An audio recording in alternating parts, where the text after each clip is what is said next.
Welcome. In this video, I'll show you how to fix Battlefield REDSEC if it's not launching or won't launch on PC, especially on Steam or EA app. Okay, if you found this video helpful, please leave a like and subscribe to the channel for more such tutorials. So first up, you got to open up Steam. Okay, open it up, go ahead over to your library and find Battlefield 6 or REDSEC.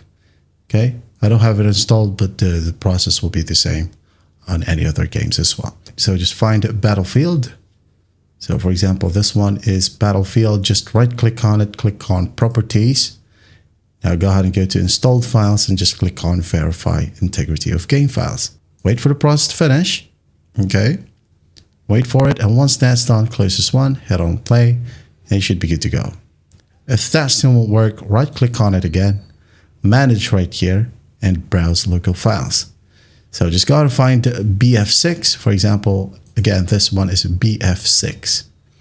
Right click on it, click on Properties, Compatibility right here, disable full screen optimizations, run this program as an administrator, change high DPI settings to override, OK, apply, OK. Close this one. Now just restart your computer, launch the game, and you're good to go. That is how you fix Battlefield REDSEC if it's not launching or won't launch on PC. Hope this video helps, and I'll see you in the next one.